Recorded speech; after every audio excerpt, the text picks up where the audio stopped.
Assalamualaikum warahmatullahi wabarakatuh. Selamat datang dan salam sejahtera bagi kita semua. Om Swastiastu, Namo Buddhaya, dan salam kebajikan. Pertama-tama, izinkan saya memperkenalkan diri. Saya Hafizah Safitri dengan NIM 23043111036 dari kelas AK5B akan mempresentasikan Project Based Learning untuk mata kuliah akuntansi sektor publik. Topik bahasan yang akan dibahas yaitu pernyataan standar akuntansi pemerintah nomor 14 tentang aset tak berwujud. Penyusunan makalah dan PowerPoint disusun oleh saya sendiri, Hafizah Safitri, dan rekan saya, Putri Amelia Rukmana. Dan dengan catatan, kami membuat video secara terpisah. Di sini ada daftar isi atau topik bahasan yang akan saya bahas dalam pertemuan pada hari ini, dimulai dari latar belakang hingga kesimpulan. Tiap-tiap poin akan saya jelaskan dalam materi yang akan dipaparkan pada video ini. Yang pertama ada latar belakang. Jadi, dalam akuntansi pemerintah yang berbasis akrual, aset negara tidak hanya berbentuk fisik seperti tanah, gedung, ataupun kendaraan. Ada juga aset non-fisik seperti software, hak cipta, paten, dan lisensi. Namun, selama ini, pengelolaan aset tak berwujud ini sering kurang jelas, padahal aset ini juga memberi manfaat bagi negara seperti mendukung sistem administrasi dan pelayanan publik. Oleh karena itu, terbitlah PSAP nomor 14, yaitu Pernyataan Standar Akuntansi Pemerintahan tentang Aset Tak Berwujud. Tujuannya agar aset non-fisik bisa dicatat, diukur, dan dilaporkan secara akurat, transparan, dan andal. Di sini ada tujuan PSAP 14, yaitu tujuan utama PSAP 14 sendiri untuk mengatur perlakuan akuntansi terhadap aset tak berwujud, supaya penyajian dan pengungkapannya seragam, serta untuk meningkatkan transparansi dan akuntabilitas pengelolaan aset non-fisik oleh pemerintah. Yang ketiga, untuk mendukung penerapan akuntansi yang berbasis akrual dengan pencatatan yang lebih baik, lalu memastikan konsistensi pelaporan keuangan antar periode dan antar lembaga. Jadi, kesimpulan dari tujuan PSAP 14 ini adalah memberikan pedoman yang seragam ataupun sama bagi seluruh entitas pemerintah dalam mengakui, mengukur, mengamortisasi, dan mengungkapkan aset tak berwujud yang dimilikinya. Kita masuk ke bagian ruang lingkup. Jadi di sini ruang lingkup PSAP 14 berlaku untuk yang pertama ada untuk pemerintah pusat dan pemerintah daerah serta BLU atau Badan Layanan Umum yang menyusun laporan keuangan yang berbasis aktual. Lalu yang kedua mencakup semua aset tak berwujud yang dapat diidentifikasi dan diperoleh melalui pembelian, hibah, pengembangan internal, dan lain-lainnya. Nah, tapi ada catatan penting untuk aset tak berwujud ini. PSAP 14 ini tidak berlaku untuk hak atas sumber daya alam seperti tambang, hutan, dan perikanan, aset keuangan non-fisik seperti piutang dan surat berharga, serta goodwill hasil penggabungan entitas. Lalu, perlakuan akuntansinya meliputi pengakuan, pengukuran, amortisasi, penurunan nilai, penghentian pengakuan, serta penyajian dan pengungkapan. Dan tanggal efektif dari PSAP 14 ini berlaku sejak tahun anggaran 2020. Definisi dari PSAP 14. Jadi berdasarkan buku atau PSAP 14 dalam buku SAP 2020 disebutkan bahwa aset tak berwujud adalah aset non moneter yang dapat diidentifikasi, tidak mempunyai bentuk fisik dan dimiliki untuk digunakan dalam menghasilkan barang atau jasa untuk tujuan administratif dan diserahkan kepada masyarakat. Jadi secara sederhana, aset tak berwujud adalah sumber daya ekonomi yang tidak berwujud fisik, tapi tetap memberi manfaat bagi ekonomi sosial dan bagi pemerintah. Selanjutnya ada jenis-jenis aset tak berwujud. Di sini dibagi menjadi beberapa kategori. Yang pertama berdasarkan jenis sumber dayanya. Yang pertama ada software komputer, yaitu berdasarkan tidak terikat pada hardware tertentu, jadi hanya softwarenya saja. Lalu yang kedua, lisensi dan franchise, yaitu hak penggunaan atau ciri khas dari usaha pihak lain. Yang ketiga ada karya cipta atau invensi, yaitu untuk melindungi karya dari invensi yang bernilai ekonomi. Yang keempat ada hasil kajian dan pengembangan, yaitu hasil riset yang bermanfaat untuk jangka panjang. Lalu ada aset bersejarah atau budaya seperti film, arsip, karya seni atau hasil budaya dengan nilai tinggi. Lalu ada aset dalam pengerjaan, yaitu project aset tak berwujud yang sedang dikembangkan dan belum selesai.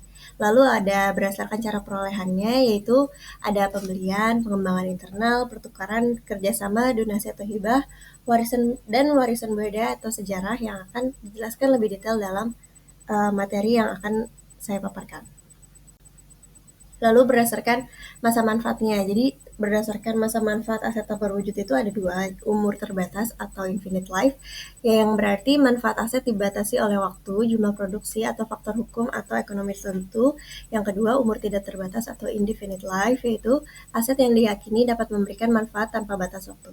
Namun perlu direview berkala untuk menilai keberlanjutannya apakah uh, tidak apakah tetap tidak ada batas waktu atau akan memberikan batas waktu atau habis pemakaiannya. Di sini kita masuk ke poin kriteria aset tak berwujud. Jadi, agar suatu aset dapat diakui sebagai aset tak berwujud, PSAP 14 menetapkan 3 kriteria utama, yaitu dapat diidentifikasi, dapat dikendalikan dan dimiliki, serta memiliki manfaat ekonomi untuk masa depan. Dalam dapat diidentifikasi, artinya aset tersebut bisa dipisahkan dari aset lainnya dalam entitas. Contohnya ada hak cipta sistem informasi yang bisa diidentifikasi terpisah dari server tempat sistem itu berjalan. Lalu yang kedua ada dapat dikendalikan dan dimiliki oleh entitas, yang berarti entitas memiliki hak penuh atas penggunaan aset dan dapat membatasi pihak lain untuk mengaksesnya. Lalu untuk poin yang ketiga, dapat memberikan manfaat ekonomi atau sosial di masa depan. Jadi contohnya dari efisiensi operasional, penghematan biaya, ataupun peningkatan pelayanan publik dan potensi penerimaan negara. Jika ketiga kriteria ini terpenuhi, maka aset dapat diakui sebagai aset tak berwujud dalam laporan keuangan. Selanjutnya kita masuk ke bagian pengakuan aset tak berwujud. Jadi yang pertama ada pengakuan aset tak berwujud secara internal. Pengakuan ATB yang diperoleh secara internal perlu membedakan antara dua tahap kegiatan, yaitu tahap riset atau penelitian dan tahap pengembangan.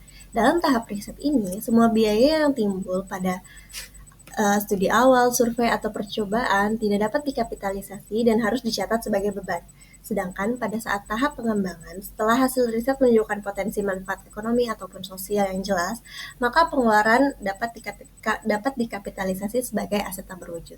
Contohnya, jika pemerintah mengembangkan aplikasi keuangan, biaya survei dan perencanaan awal termasuk dalam riset itu dikategorikan dalam beban, sedangkan biaya pengkodaan dan implementasi sistem termasuk dalam biaya pengembangan dan dapat dikapitalisasi sebagai aset tak berwujud software tersebut. Lalu ada pengakuan aset untuk terhadap perangkat lunak yang dikhususkan hanya untuk perangkat lunak, karena untuk software komputer atau perangkat lunak disebutkan dalam PSAP 14 dibagi pengakuannya menjadi dua, yaitu dikembangkan oleh internal atau instansi sendiri ataupun diperoleh dari pihak eksternal. Jika ia dikembangkan oleh internal atau instansi sendiri, maka tahap awalnya termasuk riset dan perencanaan diakui sebagai beban, dan tahap pengembangannya yang sudah disebutkan tadi, yang mungkin termasuk program dan uji coba, itu dapat dikapitalisasi sebagai biaya aset tak berwujudnya. Sedangkan bila diperoleh dari pihak eksternal, harus dianalisis apakah harga pembelian mencakup lisensi, hak pakai, atau hanya izin penggunaan sementara. Bila masa lisensi kurang dari 12 bulan, maka diakui sebagai beban, dan jika melebihi 12 bulan, maka biaya tersebut dapat dikapitalisasi sebagai aset tak berwujud. Jadi prinsip utamanya adalah software diakui sebagai aset hanya jika memberi manfaat ekonomi jangka panjang atau lebih dari 12 bulan. Selanjutnya ada pengukuran aset tak berwujud. Di sini ada 4 poin, yaitu ada pengukuran awal, aset tak berwujud dalam pengerjaan, pengukuran setelah perolehan, dan amortisasi. Kita akan masuk ke bagian pengukuran awal. Jadi pengukuran awal dalam aset tak berwujud ini ada 7, yaitu yang pertama dari perolehan atas pembelian. Nah, perolehan atas pembelian ini dicatat sebesar harga beli ditambah biaya langsung. Lalu yang kedua ada perolehan atas pertukaran aset, yaitu diukur sebesar nilai wajar aset yang diserahkan, ditambah dan atau dikurangi kas bila ada selisih nilai. Yang ketiga ada perolehan atas kerjasama entitas, yaitu dicatat berdasarkan biaya perolehan sesuai perjanjian kerjasama. Lalu yang keempat ada perolehan atas hibah ataupun donasi yang dicatat berdasarkan nilai wajar saat diterima. Yang kelima ada perolehan atas pengembangan internal, yaitu diakui sebesar biaya sejak aset ditetapkan hingga selesai dikembangkan, dan pengeluaran sebelumnya tidak boleh dikapitalisasi. Lalu perolehan atas hasil pengembangan perangkat lunak, dan yang terakhir perolehan atas aset bersejarah. Dengan catatan, tidak wajib disajikan di neraca, namun diungkapkan di catatan atas laporan keuangan. Dan jika memiliki hak paten, maka yang diakui adalah nilai pendaftaran hak ciptanya. Lalu ada ATB atau aset tak berwujud dalam pengerjaan. Jika aset belum selesai dikembangkan, maka dicatat sebagai aset tak berwujud dalam pengerjaan. Setelah siap digunakan, nilai tersebut direklasifikasi ke akun ATB siap pakai. Lalu ada pengukuran setelah perolehan. Pengeluaran yang hanya untuk pemeliharaan dicatat sebagai beban, tetapi jika meningkatkan kapasitas atau memperpanjang masa manfaat, maka dapat dikapitalisasi sebagai nilai aset.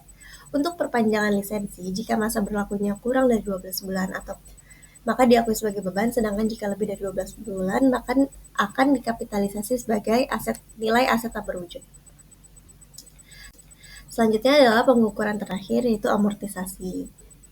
Aset tak berwujud dengan masa manfaat terbatas harus diamortisasi secara sistematis selama umur manfaatnya. Dan ATB ini disajikan sebesar biaya perolehan dikurang akumulasi amortisasinya. Dan metode yang digunakan dalam amortisasi dari aset tak berwujud ini ada garis lurus, saldo menurut, ataupun unit produksi. Jika pola manfaat sulit diukur, maka metode amortisasinya atau penyusutannya menggunakan garis lurus. Dalam amortisasi ini, nilai residunya umumnya 0 dan beban diamortisasi dicatat di laporan operasional. Jika semua aset dianggap memiliki umur terbatas tetapi kemudian dibatasi, misalnya lisensi diperpanjang menjadi 5 tahun, maka amortisasi mulai dilakukan sejak ada perubahannya. Kita akan masuk ke poin penghentian dan pelepasan aset tak berwujud. Apabila aset tak berwujud tidak lagi memberikan manfaat, maka nilai tercatatnya harus dikeluarkan dari neraca dan diungkapkan dalam catatan atas laporan keuangan. Pelepasan dapat dilakukan melalui penjualan, pertukaran, hibah atau penyertaan modal pemerintah. Jika aset tidak lagi digunakan, nilainya diakui sebagai beban. Jika dijual, selisih antara nilai buku dan harga jualnya diakui sebagai keuntungan atau kerugian non-operasional. Dasar hukumnya mengacu pada PMK nomor 96 tahun 2007 dan Permendagri nomor 17 tahun 2007 melalui cara penjualan, pertukaran, hibah ataupun penyertaan modal pada pemerintah. Selanjutnya kita akan bahas mengenai poin pengungkapan aset tak berwujud. Di sini dalam PSAP 14 mengharuskan adanya pengungkapan yang memadai dalam laporan keuangan. Hal-hal yang wajib diungkapkan antara lain rincian setiap pos ATB yang signifikan, masa manfaat dan tingkat amortisasi, metode amortisasi yang digunakan, nilai tercatat bruto dan akumulasi amortisasi awal dan akhir periode, indikasi adanya penurunan nilai ATB yang dimiliki bersama antar entitas pemerintah, penghentian dan pelepasan aset jika ada, dan perubahan metode atau periode amortisasi. Pengungkapan ini bertujuan agar laporan keuangan disajikan secara lebih transparan dan dapat diaudit secara andal. Materi untuk aset tak berwujud telah selesai dan kita akan membahas tentang studi kasus dari aset tak berwujud ini sendiri. Yang pertama, saya memberikan contoh studi kasus tentang software. Nah, di sini pembelian software atau aplikasi pengolahan data sejumlah 200 juta dengan manfaat 5 tahun. Nilai ini dapat dikapitalisasi sebagai aset tak berwujud dan diamortisasi sebesar 40 juta per tahun karena masa manfaatnya 5 tahun. Jadi untuk jurnalnya saat pembelian dengan aset tak berwujud software senilai 200 juta pada kas dikredit 200 juta. Dan untuk pencatatan amortisasi per tahunnya dengan debit beban amortisasi aset tak berwujud software 40 juta pada akumulasi amortisasi ATB software senilai 40 juta dikredit. Selanjutnya ada studi kasus kedua dengan contoh jenis yang sama yaitu software, tapi di sini dengan perwujudan langsung atau contoh nyata. Di sini pada laporan keuangan BPKRI tahun 2022 diketahui nilai aset tak berwujudnya pada 31 Desember 2022 sebesar 1.200.182.673 rupiah dan penyusutannya dengan nilai yang sama. Hal ini karena menunjukkan masa manfaat telah habis sepenuhnya sesuai dengan kebijakan yang telah berlaku. Di sini ada tabel yang merincikan rincian aset tak berwujudnya dari software yang senilai 1.200.182.673 rupiah. Maka jurnal pencatatannya saat pembelian yaitu aset tak berwujud software pada kas senilai 1.200.182.673 rupiah dan jurnal pencatatan amortisasinya yaitu beban amortisasi ATB pada software, beban amortisasi ATB software pada akumulasi amortisasi ATB pada software senilai 1.200.182.673 rupiah. Lalu kasus yang ketiga ada mengenai hak paten yang menceritakan atau studi kasus tentang hasil kajian LIPI. Di sini dicontohkan, LIPI telah membuat desain jembatan yang sudah memberikan manfaat ekonomi meskipun belum dipatenkan. Desain tersebut diakui sebagai aset tak berwujud. Jika kemudian dipatenkan, maka seluruh biaya ditambah biaya pendaftaran akan dikapitalisasi menjadi hak paten. Jika manfaat tidak diketahui, maka tidak diamortisasi. Dengan biaya riset desain dan jembatan senilai 1 miliar dan biaya pendaftaran paten senilai 100 juta. Maka total nilai yang akan diakumulasi senilai 1.100.000.000 juta.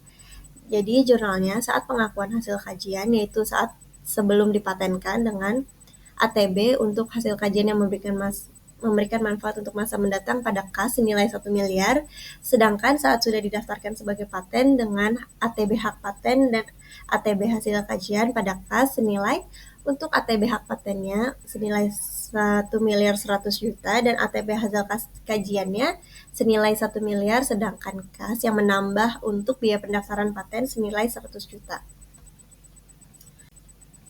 Lalu selanjutnya ada studi kasus pengembangan untuk benang jahit luka bedah. Dicontohkan pada penelitian yang dilakukan, pimpinan lembaga mengambil keputusan resmi untuk melanjutkan pengembangan. Setelah keputusan resmi, pengeluaran akan dikapitalisasi sebagai ATB. Jika sebelum keputusan resmi terdapat pengeluaran, maka itu diakui sebagai beban penelitian. Dan angka-angka yang berkaitan dalam transaksi ini adalah biaya riset sebelum keputusannya 400 juta, biaya pengembangan setelah keputusannya 400 juta, maka total yang akan dikapitalisasi senilai 800 juta. Untuk pencatatan jurnalnya, yang pertama sebelum keputusan dengan akun beban penelitian dan pengembangan pada kas 400 juta karena memakai biaya yang sebelum dipatenkan, dan sesudah keputusan dengan ATB hasil pengembangan pada kas senilai 800 juta. Lalu di sini ada studi kasus terakhir mengenai pengembangan secara internal. Dicontohkan pada tahun 2021 terjadi tahap penelitian dan studi awal, maka biaya yang terkait akan menjadi beban, dan pada tahun 2022 dimulai tahap pengembangan, modifikasi, dan instalasi, maka biaya dapat dikapitalisasi sebagai biaya aset tak berwujud. Di sini ada keterangan untuk kegiatan-kegiatan dan biaya serta perlakuan yang atas biaya tersebut seperti kegiatan tim pada bulan Juli hingga November hingga 2021 senilai 1.500.000.000, maka perlakuan dari biaya tersebut akan diperlakukan sebagai beban. Lalu ada pembelian lisensi dan instalisasi sebesar 14.600.000.000, maka diperlakukan sebagai dikapitalisasi sebagai ATB. Lalu biaya pengujian aplikasi sebesar 500 juta dapat dikapitalisasi sebagai ATB. Pelatihan pengguna 300 juta dan penginputan data 250 juta dapat diakui sebagai beban. Untuk perhitungannya pada riset awal atau tahun 2021, maka beban penelitian dan pengembangan pada kas senilai 1,5 miliar. Lalu jurnal kedua untuk pengembangan dan instalasi yang terjadi pada tahun 2022 dengan ATB software pada kas senilai 15.100.000.000 dan pelatihan dan input data pada tahun 2022 dengan akun beban operasional pada kas dengan nominal 550 juta. Sekian untuk pertemuan hari ini dari materi hingga studi kasus yang telah saya paparkan. Dengan catatan dan saya ingin memberikan kesimpulan bahwa PSAP 14 menjadi dasar penting bagi pemerintah dalam mencatat aset non-fisik secara aktual. Dengan adanya standar ini, kita dapat mengetahui poin-poin penting seperti aset tak berwujud seperti software, hak cipta, paten, dan lain-lainnya dapat diakui sebagai bagian dari kekayaan negara. Lalu, pelaporan keuangan tentu menjadi lebih transparan, akuntabel, dan dapat diperbandingkan. Serta, pemerintah juga dapat mengelola sumber daya non-fisik secara lebih efisien dan terukur. Secara keseluruhan, penerapan PSAP 14 ini bukan hanya untuk soal pencatatan, tetapi juga upaya mewujudkan tata kelola pemerintahan yang bersih dan profesional. Sekian pemaparan dari saya. Terima kasih atas waktunya. Wassalamualaikum warahmatullahi wabarakatuh.